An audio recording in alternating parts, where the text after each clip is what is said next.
আজ কথা বলবো বিশ্ব শিশু দিবস। ন্যাশনাল এমপ্লয়মেন্ট হিউম্যান রাইটস ফাউন্ডেশনের পক্ষ থেকে, সিডিজি টাইম এবং চ্যানেল কর্ণফুলীর পক্ষ থেকে দেশবাসী বিশ্ববাসীকে সালাম, শুভেচ্ছা, অভিনন্দন জানাচ্ছি। আজ শিশু দিবস। আমরা শিশু বলি মায়ের থেকে আসার পর হইতে 7 বছর, 12 বছর, 18 বছর এদেরকে শিশু বলা হয়। তবে 7 বছর হইলে মানুষ হিসেবে তাদেরকে গণ্য করা হয়, কারণ তার উপর নির্দেশ আছে নামাজ পড়তে হবে। এই জন্যই আল্লাহর দিক থেকে তার 7 বছর হইলে সবকিছু শুরু হয়।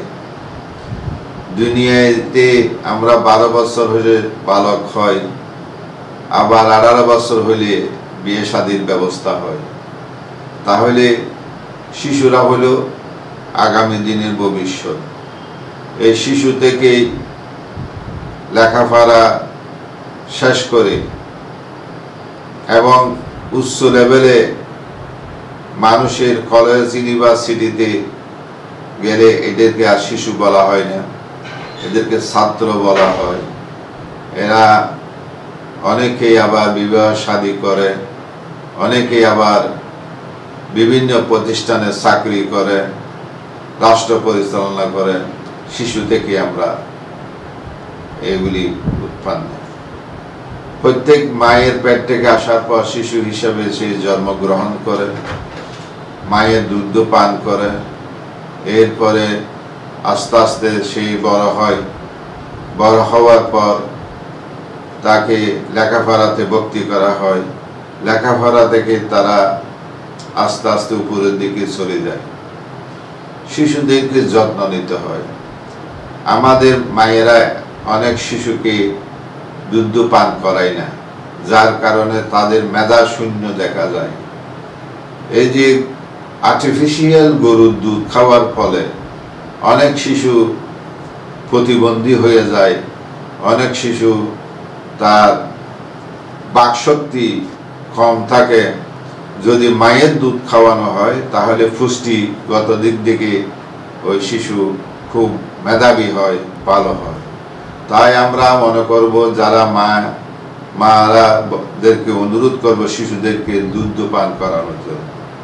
আর শিশুদেরকে যত্ন নিতে হবে। তার লেখাপড়ার মধ্যে মন বসে না, তাদেরকে লেখাপড়াতে দিতে হবে। এখন দেখা যাচ্ছে স্মার্টফোনের খাওয়ার সময় স্মার্টফোন দিয়ে শিশুদেরকে খাওয়ানো হয়। এই যে স্মার্টফোন হাতে দেওয়ার কারণে এই ছোট শিশুটি তার চক্ষু কিছুদিন পরে দেখা যায় তার চক্ষুগুলি ভালোভাবে দেখতে পারে না, মাথা ব্যথা শুরু হয়।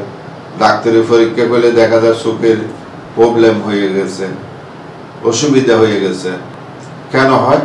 এই যে শিশুদেরকে স্মার্টফোন দেওয়ার কারণে। কোনো অবস্থায় শিশুদেরকে স্মার্টফোন দেওয়া যাবে না। শিশুরা যে আস্তে আস্তে বড় হবে, যখন তার উপযুক্ত হবে তখন তাকে যা কিছু দেওয়ার সে দিতে পারবে, কিন্তু ছোট অবস্থায় তাকে শিক্ষা দিতে হবে। মা বাবার শিক্ষা, পরে ওস্তাদের শিক্ষা। এই দুই শিক্ষার মাধ্যমে শিশুটা ভালো হয়। শিশুটা বড় হয়ে মাদকসেবী হয় না। শিশুরা বড় হয়ে মায়ের এবং বাপকে নির্যাতন করে না। শিশুটা বড় হয়ে এই যে সমাজের বোঝা হয়ে দাঁড়ায় না। মাদক সেবন করার পর সমাজের, আর শিশুরা যদি ছোট্ট থেকে আদব কায়দায় শিক্ষা অর্জন করতে না পারে, তাহলে দেখা যায় বড় হইলে মাদক সেবী হয়, মা বাপকে কষ্ট দেয়, পাড়াপড়শিকে কষ্ট দেয়। এখান থেকে শিক্ষা আমাদেরকে গ্রহণ করতে হবে। কোন শিশুটা আদর যত্নের মাধ্যমে, শাসনের মাধ্যমে কতটুকু আমরা শিশুকে মানুষ করতে পারলাম, এটা মা বাপ যেমন দায়িত্ব, শিক্ষকদেরও দায়িত্ব। কারণ এই ছাত্রকে, শিশুকে প্রাইমারিতে প্রথমে মক্তবে এবং মাদ্রাসার হুজুরের কাছে পাঠানো হয়। এই পাঠানোর সময় অনেক কষ্ট করে পাঠাইতে হয়, যাইতে চায় না শিশুরা। তাদেরকে আদর যত্ন সহকারে যদি পাঠদান করা হয়, তাহলে সেই শিশু আস্তে আস্তে গড়ে ওঠে। তাহলে পরিবেশগত যদি আমরা এই শিশুদেরকে দিতে না পারি, তাহলে শিশুরা বিভিন্ন বিপদগামী হইতে থাকবে। আমরা আমাদের কর্তব্য হলো শিশুদেরকে ভালোবাসতে হবে, শাসনও করতে হবে। তাহলে একটি শিশু এবং দেশের জন্য খুবই সাহসিকতার সাথে দেশ পরিচালনার জন্য আস্তে আস্তে বড় হবে। কিন্তু তাকে যদি শুধু আদর যত্ন দেওয়া হয়, সেই লেখাপড়াতে মনোযোগী হবে না এবং তার বড় হয়ে মা বাপকে কষ্ট দিবে এবং তার সমাজের মানুষকে সে শান্তি দিবে না, অস্ত্রবাজ হয়ে যাবে।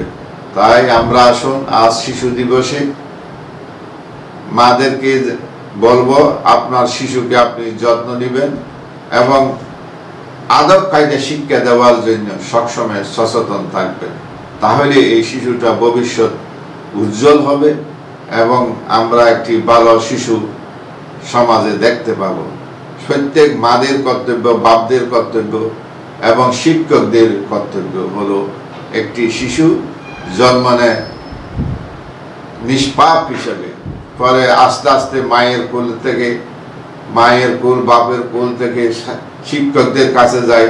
শিক্ষকরা এই শিশুদের যখন মা বাপে আদব কায়দা দেয়, ওস্তাদকে সালাম করো, মা বাপকে সালাম করে যাওয়ার সময় যদি সালাম করে যায়, তাহলে সেই শিশু জীবনে অনেক উন্নতি লাভ করে। ওস্তাদদেরকে যদি সম্মান করে, সেই অনেক মূল্যবান একটি সম্পদে পরিণত হয় ওই শিশুটি। তাই আসুন, আমরা শিশুকে ভালোবাসবো, আদব কায়দায় শিক্ষা দেব, ভবিষ্যতে দেশ গড়ার কাজে তারা নিয়োজিত হবে বলে আমরা আশা প্রকাশ করি।